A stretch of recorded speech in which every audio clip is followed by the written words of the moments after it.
I think we can get started. Alright, hi everyone, I'm Zali Khan. I'm a Senior Product Manager with Amazon Associates. Before I get started, let me just tell you that I got off a 24-hour flight all the way from Bangalore yesterday. So if I'm slurring in speech or speaking too fast, then just raise your hand and let me know, and I'll repeat myself. Before we get started here, can I have a show of hands? How many people here are Amazon Associates right now? So fair number. Okay, so off you guys. How many of you have sold digital products before? By digital products, I mean MP3s, digital video, that sort of thing. E-books.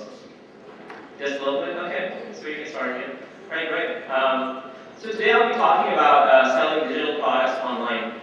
Selling digital products poses some unique challenges for affiliate marketers, but also opens up new opportunities that you may not have considered before. So I'll be giving you some insights on the topic and telling you how Amazon affiliates have gone about marketing and selling digital content online. First off, what exactly are digital products? We can define digital products as goods that are transmitted to the end user electronically.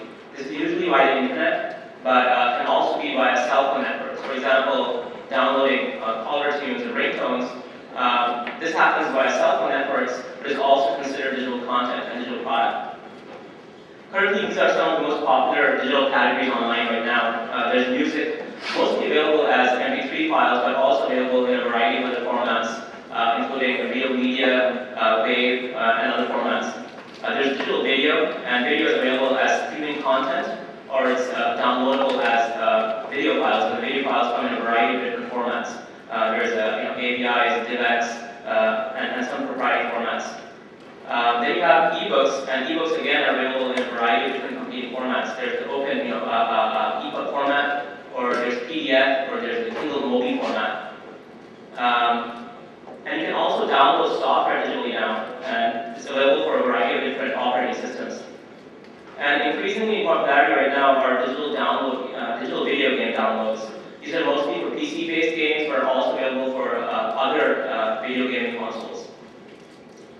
And finally, there are virtual turtles. So with online casual gaming becoming more widespread, there's an increase in the amount of virtual goods exchanged online. Virtual goods are a special type of digital good. They have no intrinsic value in and of themselves, but they exist within the context of an online community or an online game. So for example, Fish World lets its gamers purchase virtual turtles, and part of the proceeds go to fund the Gulf Coast oil spill activities. And we're seeing an increasing volume of virtual goods traded online. In the years to come, you can just expect that volume to go higher and higher. Okay, so now let's talk about some of the categories. Most retail categories are experiencing strong growth in online channels. In this chart from Forrester, for example, if you observe the very last column, you'll see that by the year 2012, nearly 20% of all apparel will be sold online, and roughly 30% of all books will be bought online. And this trend holds for digital as well. For instance, by 2011, nearly half of all music will be downloaded. And in 2012, digital downloads will surpass physical CDs, becoming nearly a $5 billion business just in the US alone. So digital music sales are on the rise. Similarly, for video content, consumption of online digital video content is on the rise as well, although it's growing at a slower pace than digital music. If the current trends hold, and this chart shows that by the year 2012, digital video will be a nearly $1 billion business just in the US alone. And as a data point, about 60% of all Netflix users have tried streaming video content at some point or another. So again, digital video is increasing in popularity. Similarly, customers are downloading PC games online in record numbers, and these are again considered digital products. The NPD group measures online and retail video game sales, and one thing that they point out is that in 2009, digital downloads pulled nearly even with physical game sales for PC-based games. Again, this signifies an important shift in the purchasing habits of gamers. And finally, sales of digital books is on the rise as well. With the introduction of the Kindle, followed by several other competing ebook readers, this space has seen massive innovation, both in product as well as pricing in the recent past. This has pushed more and more readers to experiment with digital books. Recently, Amazon announced a milestone. They announced that for the first time in its history, sales of digital books outpaced hardback sales, selling 143 ebooks for every 100 hardbacks sold. So this is the first time it's happened in Amazon's history. And this trend is just moving upwards. Again, this signifies an important shift in the purchasing and consumption habits of readers. And again, this points to a challenge as well as an opportunity for affiliates that primarily market books online. So if you're an affiliate selling books, physical books, then you have an opportunity here. And if you don't take advantage of the opportunity, it'll hit you at some point in the future. Simply because the reading trends are kind of shifting towards digital books and digital text. Now, consumers can get their digital content from a variety of different providers. As compared to mature categories, such as books or electronics, the digital marketplace is still in flux, and key players in video, in books, and in music, they're all competing on value proposition and price to gain market share right now. Of the various digital categories, you can probably say digital music is the most mature, with iTunes the clear leader, but then it's followed by other smaller players such as eMusic and Amazon MP3. In the video space, there's no clear leader yet. There's iTunes, Amazon Video on Demand, Netflix streaming service, and Best Buy Cinema Now, all kind of competing for a piece of the digital video pie. And finally, in digital books, Amazon Kindle competes with players such as Barnes & Noble Nook, the Apple iBook Store, and a slew of other competing ebook readers. So this space is still kind of maturing right now. Now, in parallel with online retailers, there are a variety of programs that let you, as affiliate marketers, build links to and earn commissions from digital products. There are some players like ClickBank, Revenue Wire, and to some extent Digital River that offer programs that almost exclusively promote digital content.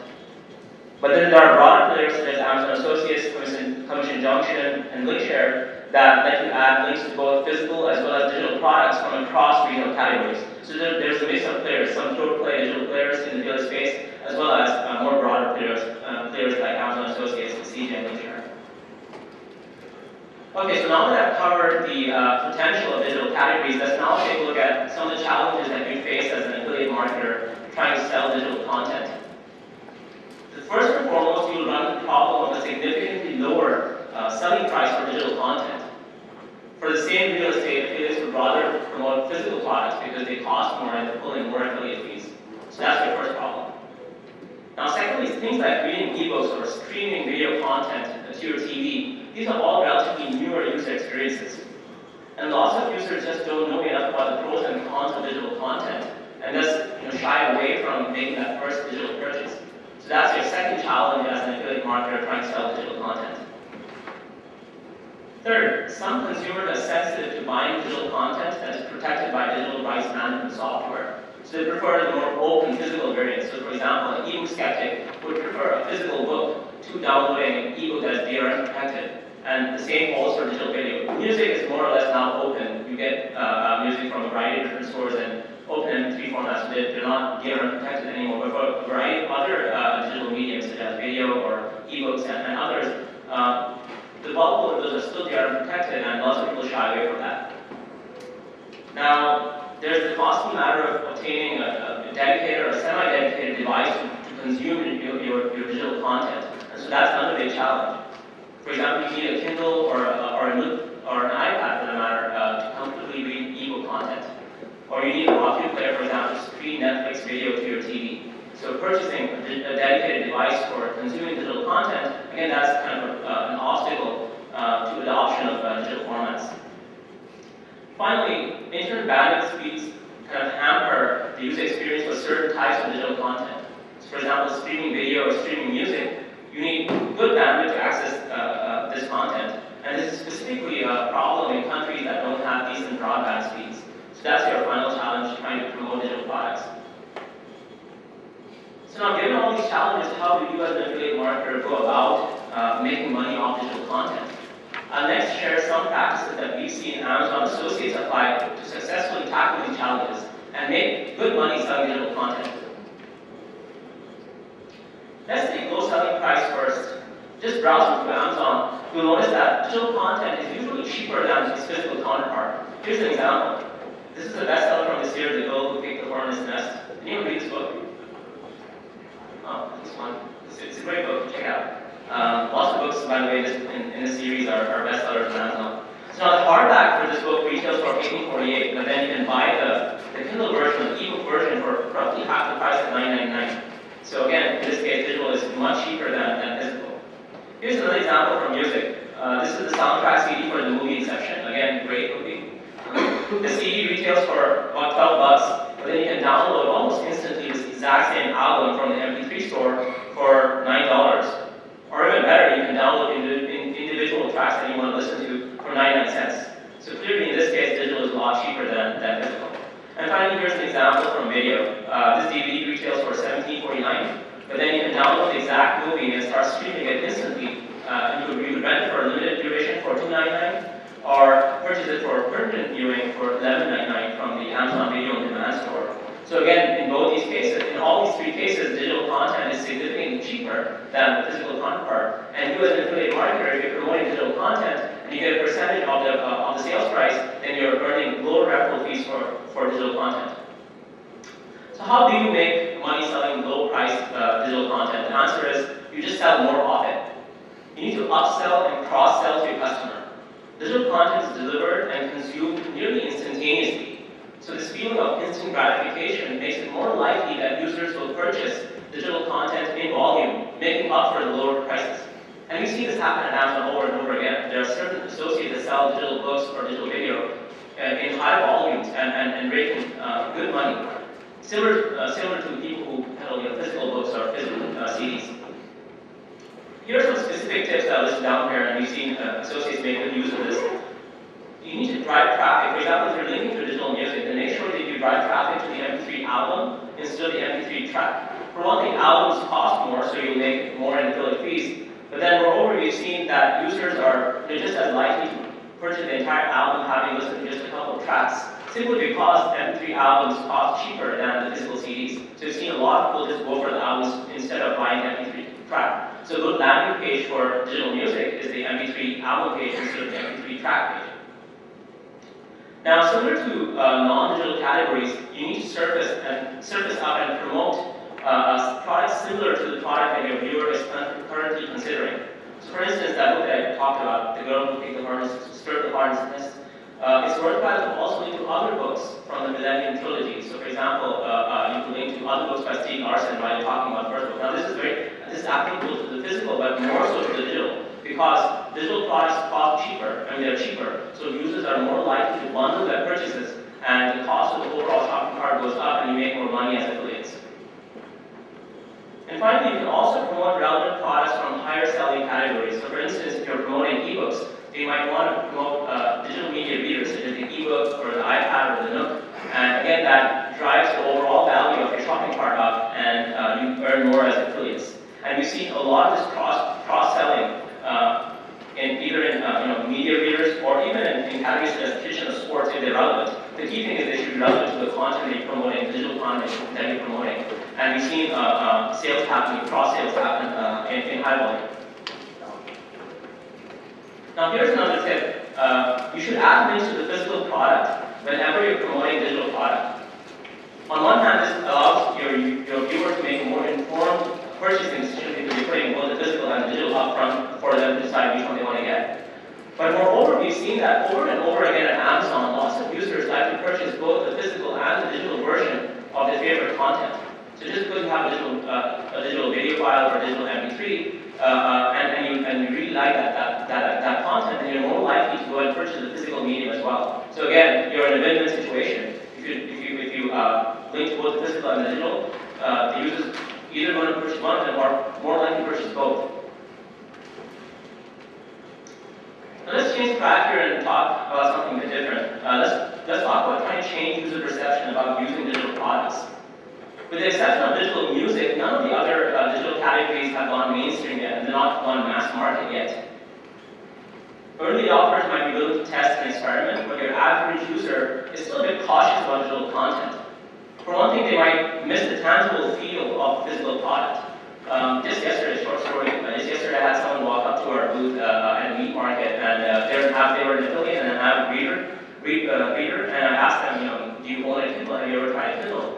And even though this person seemed pretty intelligent and they read a lot, their first comment to me was that they don't want to buy a device that gives them eye strain that has backlit display. And my first comment to them was that the Kindle does not have backlit display. In fact, it looks very much like a physical book. If you've ever seen a Kindle, it's astonishing. The first time I saw a Kindle, I thought that it was a sticker on the front page. It's actually content. The e-ink display does not have a backlit display, and it works just like a physical book would work. So a lot of people just don't know about these factors and does miss out on digital content. So for example, an ebook skeptic might think that they don't want to give up the tactile feel of a physical book, so they shy away from trying ebooks. Here's another concern. There's a concern about ownership. You know, the question, who owns your book collection or who owns your music collection, is pretty simple when the books or the music CDs are just stacked on your bookshelf in your bedroom. It's the owner is you. It's pretty obvious. But users that have never bought digital content before, they have a nebulous and vague idea of who owns the content that they purchase. They have questions like, where does this content reside? Is it tied to a physical device, a single device?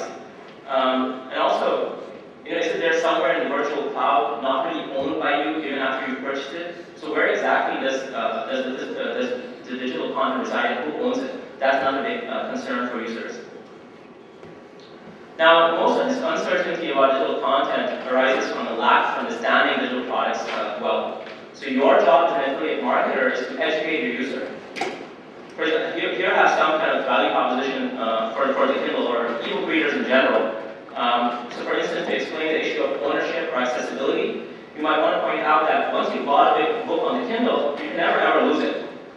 No one can steal it, you can't lose it to a fire. You can always re-download your Kindle purchase from the Kindle bookstore and then read it on any device that you have. You could read it on the Kindle, you could read it on your Mac or PC, using the Kindle for PC or Kindle for Mac applications, or you could even read it on your smartphone. So you could read a Kindle book on an iPhone or an Android phone. And similarly, to convince your readers that ebook readers offer a great reading experience, you might want to quote custom reviews for popular products, such as the Kindle or the Nook. And you can pick these reviews up, obviously with attribution from Amazon reviews or from reviews on popular electronic sites. And we've seen that adding custom reviews helps calm people about the concerns that they might have about consuming digital content. Here's another great way to convert digital skeptics, and here's an example. Adding digital samples to your site helps to convert digital skeptics. In this example, you see a site called Polygore. Polygore is an interactive style magazine, and Polygore users can add products to sets. When they add a music album, in the example that you see here, there's a small MP3 widget embedded within their set. Now, when they publish the set, their viewers can sample the music album right then and there by clicking the play button, and they can optionally purchase the album from the Amazon MP3 store. So this is an example of embedding digital content on your site. And there are loads and loads of widgets that you can use to add digital samples to your site. Here are 3 examples. The first is a book widget from Random House, and lets you add sample chapters that your viewers can read right from your site. Next is the Amazon MP3 custom widget that I talked about, and this lets you add digital music samples to your site. And again, this is offered in a variety of different formats, size, and form factors. You can customize what plays in there and look and feel of the widget. And finally, you have the Hulu video widget, and that lets you stream entire TV episodes right from your site. So again, adding digital samples to your site helps convert digital skeptics. Now, beyond adding digital samples to your site, one other great way to convert people who are skeptical of digital content is marketing free items and free trials. You've seen that this usually leads to a change in user behavior. Users that have never bought a digital product before, they're usually more open to downloading a free ebook or a free MP3 album. And once they've done that and seen the simplicity of the process, and they've seen the value proposition offered by digital, they're now more likely to pay for digital content. So in addition to adding digital samples, you should also add free MP3s or free books that are available across the board on Amazon and on other sites to your site. And you can do that by looking at offers on Amazon that are free and adding links to them in a variety of different linking formats to your site. And at Amazon, we've seen this work incredibly well. We ran this experiment when customers downloaded free music we saw a 10% lift in subsequent sales from that sample set of customers. So downloading the free album led to a 10% increase in subsequent sales, price sales. And we also saw a significant lift in repeat customers coming back to the site and purchasing. Here's another great way to introduce digital products to your viewers, and that is to insert digital products whenever you're marketing the physical equivalent. So here's an example, I'll tell you what I mean. In this widget, you see this is a search widget, by the way, that lets users search through Amazon's DVD catalog for movies. And when a user hovers over a particular movie title down there, and these are all physical media, there are DVDs, Blu-rays, and so forth. So now when someone hovers over one of these movies, they see a little popover with additional detail about the movies, but in addition to that, they also see a buy DVD option. So for instance, this, in this example, this Avatar Blu-ray DVD combo costs $22.49. And in addition to that, we also highlight the digital media. So we highlight the digital video that you can download from the Amazon Video on Demand store. And what's shown here is the rental price of $4.99. So this is an example of where we are both showcasing physical as well as digital. Here's another example from digital music, or actually music CDs. Now, it's a carousel widget that you might have seen offered on Amazon Associates, and when a user hovers over one of the album covers there, you see a little popover with details on that music album. There's a buy CD button, in this case for $12.99 for the music album Mojo, and there's also a download option that lets users almost instantly download the exact same MP3 album, and that's also presented along with the physical medium. So in this case, again, you see the physical for $12.99 and then the digital music for $10.99. But then the big question is, does this actually work? What impact does adding links to digital content have on the sales of the physical content? So does it cannibalize your physical sales? That's a big concern. And at Amazon, we A/B tested both these scenarios. So to half our users, we show this popover on the left that has links to both the physical content as well as the digital media. And to the other half, we only showed link to the physical DVD and hid the digital link. And the results were unanimous across the board. We found that adding digital links to digital content improves the overall performance of the widget by 22%. And most surprisingly, it also improves sales of the physical content by around 12%. So we're actually, by adding links to the digital video content here, we're driving increased sales of the DVD content as well. And one hypothesis that we have is that people are going into the digital ASIN or the digital product, sampling the digital product because that's readily sampleable on Amazon. You can view the samples of the video content, but then going back and buying the physical DVD. So it's convincing them that this is the thing that they want to buy, and then they go and buy the physical product. So again, adding links to the digital and the physical is a win-win scenario for you as an affiliate marketer. People are going to buy either the physical or the digital, or maybe both, like pointed out earlier. So it does not hurt sales of your physical sales. So based on these results, we've had so much success with adding digital content to some of our products that we're thinking of adding digital samples to all our linking tools. What you see here is a very popular ad unit called product links on the left. Product links are a popular way to advertise books or music on an affiliate site, and it includes a product image, very simple. It includes the product image, the product title, followed by a buy button, and this buy button is usually for the physical content, so in this case for the physical book. But now what we're planning to do is introduce digital samples in these ad units. So in this case, we see a get a sample button. And what happens when users click that button is that almost instantly they can view sample chapters from this book in the Kindle for PC or Kindle for Mac application. So it's a very simple one-click format for viewing content from this book. And we predict that this will not only drive adoption of the digital media, so it will not only drive adoption of ebooks or music, or digital music, but we also think it will result in high conversion rates for the physical medium, for the exact same reason I mentioned earlier. People might try out the digital content and then go back and buy the physical medium.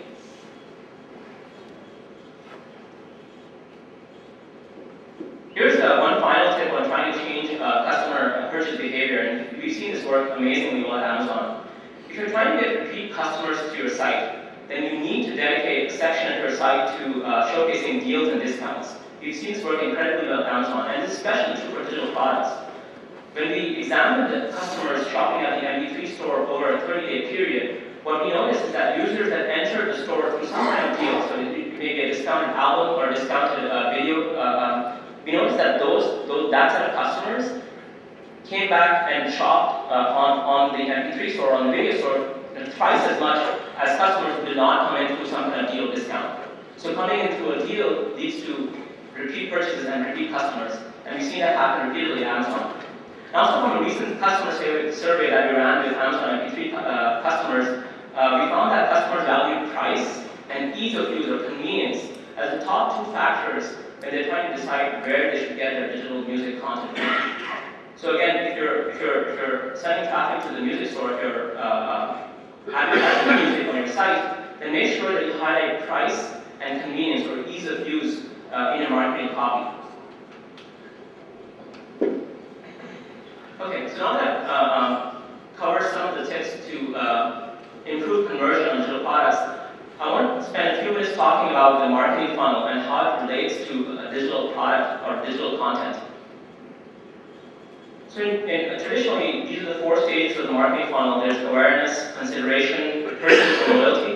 And usually you as a marketer, as an affiliate marketer, any kind of marketer, your job is to kind of move users from one stage of the funnel to the next. Now in traditional categories such as books and electronics, you don't have to do as much work in the first 2 stages, so you don't have to work as hard in awareness or consideration, because people already know the value proposition around some of these categories, so they already know what books do or what electronics do, and they know what to expect. And so usually they land up in the purchase stage of the funnel, which is where you need to do most of the work. But with digital content, what we've seen is that we need to work hard at every stage of the funnel, simply because people aren't convinced of digital content yet. So for instance, to drive awareness, you could use social media channels like Twitter or Facebook to highlight digital products. And I'll go over an example of how you can do that on Amazon or on Amazon Associates. And also, the second point is that you need to engage your audience better. So you need to mix awareness with an engagement factor. Now, I showed you one example of Polywar and how they go about adding digital samples to their site. Here's another example. So this is the site Sound and Mound. Sound and Mound is a music wiki. It's like Wikipedia for music, and then you can edit artist information or album information and so on. And one really popular feature on Sound and Mound wiki is our music quizzes.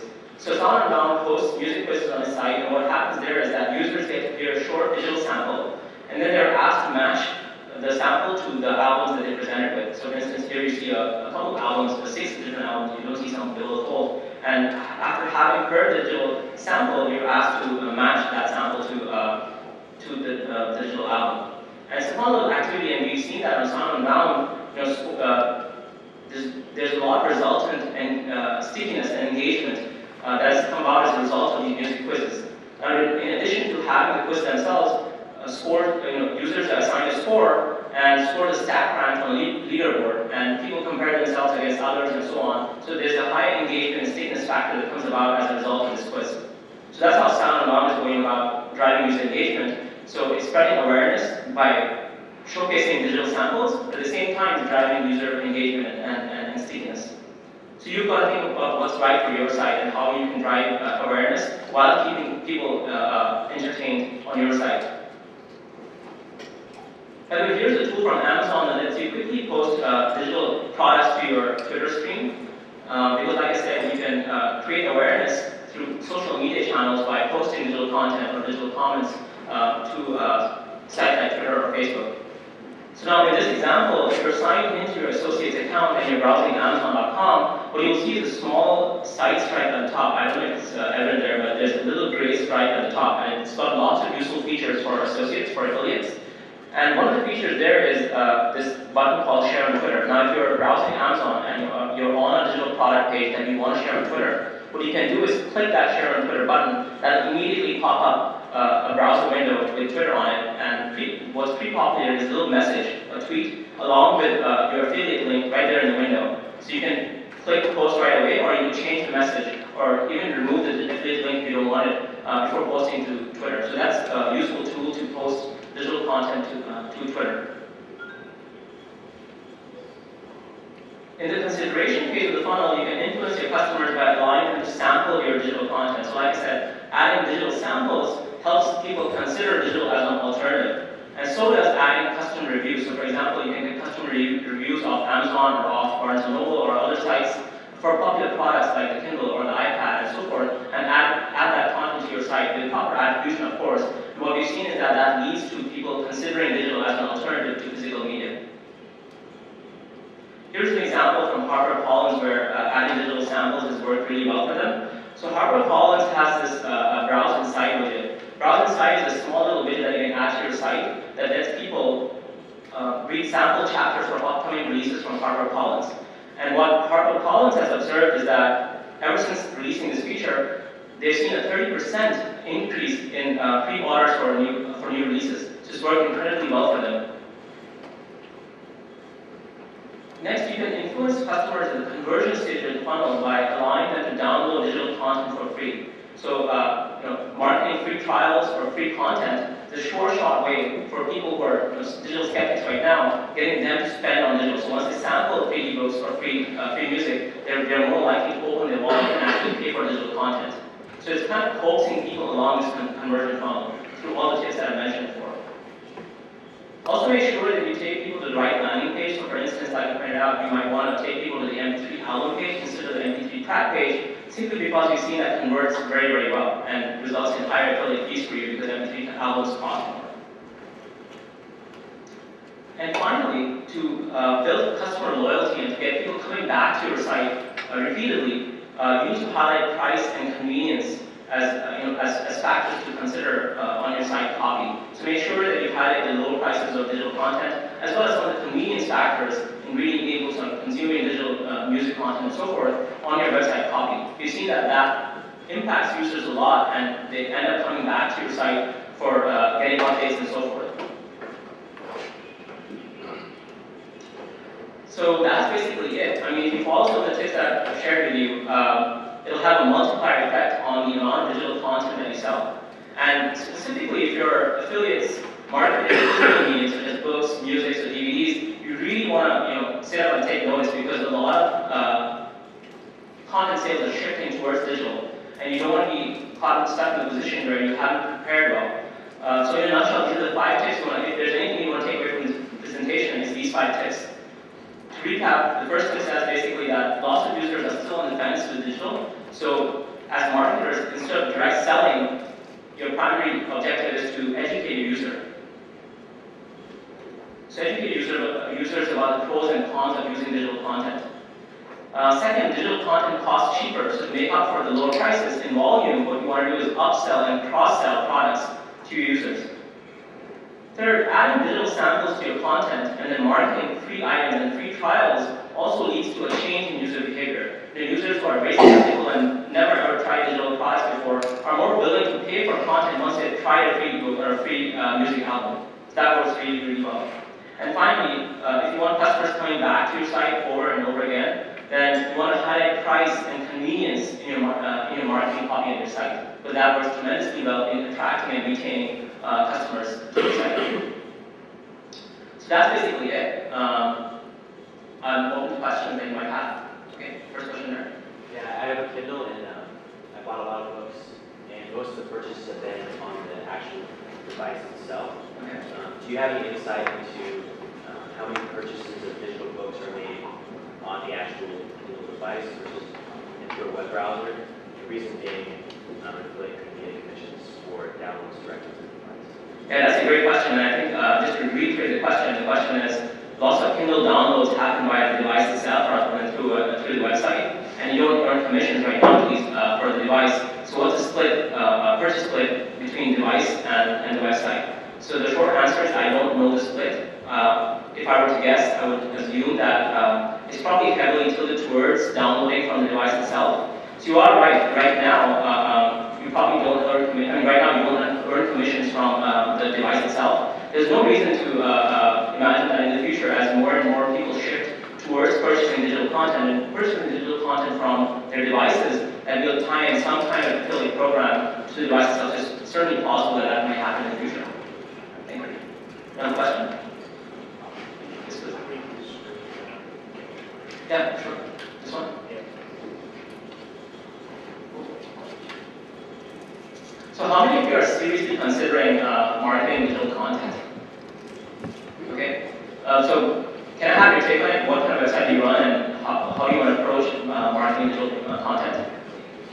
What's been your approach to marketing, for example, books or music or whatever? We're affiliate network, and just gives us a lot of ideas to go to our publishers with their marketing stuff. We haven't really heavily pushed, the digital content for them to market. It's kind of an unexplored thing that we can tap into. Good. Good. I think that's a very common sentiment, by the way. The digital space is still very nascent and maturing, but all indicators are that it's going to be huge.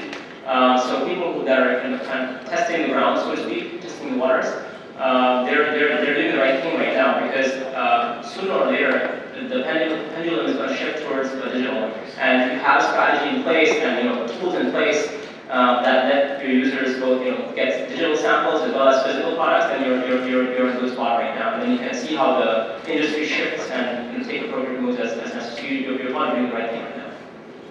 Yes, please. What are the advantages for affiliate marketers to send traffic to Amazon for these digital goods versus like iTunes? So I think the two factors that I mentioned, price and convenience, those are two very important factors. At Amazon, we kind of pride ourselves on providing a very smooth customer user experience. So that's probably the primary advantage. I mean, the steps to downloading a book on your Kindle or even downloading a book via PC for your Kindle are very, very simple.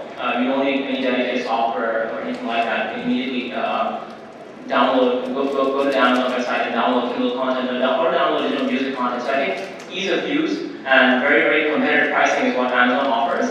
Now, having said that, just to be fair, there are other programs that offer higher referral percentages on digital media than Amazon does.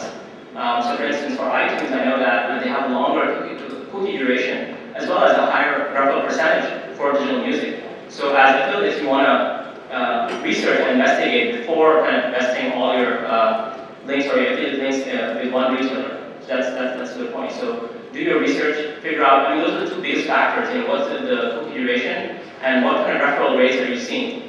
Now having said that, there are a number of times that Amazon's run promotions on digital content simply because we're trying to push digital as a way of purchase. And even though right now, for example, digital books bring even the standard 4% to 15%, there have been times where we've given flat out 20% on digital content, so whether that be digital music or digital book. So you need to sign up for newsletters from Amazon or other affiliate programs to kind of keep up to date with what the referral percentages are for digital content, because it does keep changing and we are experimenting with those. Any other questions? How many of you own Kindles? Oh, good number on that. iPads? Oh, bigger number. Good. So I think that these devices become more widespread. Again, it kind of points in the direction of digital content becoming more and more important for consumers and then by correlation for affiliate marketers as well. Yes, you had a question there? Yes, so you mentioned that by offering free trials or free tracks, free chapters and books, that results in subsequent sales. Yep. Were those tests done from an Amazon perspective, or were they done from the perspective of an affiliate? Because my understanding is the associates program has a 24-hour quickie, so by offering a free trial or a free music track, the visitor may make subsequent purchases, but the affiliate wouldn't necessarily get credit for that stuff. I guess, how does that example work? Yeah, so to answer your first question, the study was for across Amazon, but there is some correlation. So just because you've downloaded a free MP3 album does not mean that you will directly come to Amazon for your next purchase. You very well might come in through an affiliate that's marketing, paid digital MP3 album. What we've seen is that the exposure that the user gets through the free MP3 album, and being a skeptic, downloading a free album, seeing the simplicity of the process, you're now more open to buying digital content. And there's no reason to believe that you come in directly to Amazon, so you might come in through an affiliate link later on and pay for that content. Again, the cookie duration as well as the percentage that we pay out are factors or levers that we at Amazon intend to test for specifically for digital categories and specifically for the reason that you mentioned. People coming in through a free channel or through a free MP3 album, they consider for a small duration, probably more than 24 hours before they make the next purchase. So in extending that attribution window is probably one factor that we will try out in the future in terms of getting more traction with digital purchases. Yes, yeah.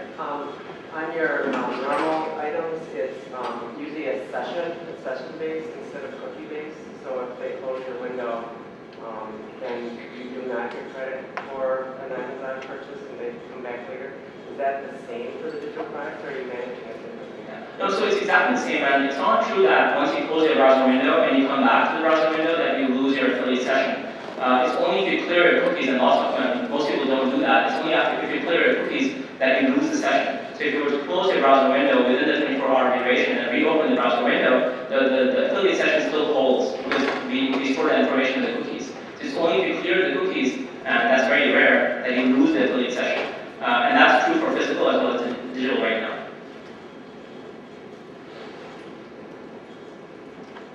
Okay, are there any other questions? Great, thanks a lot for being here.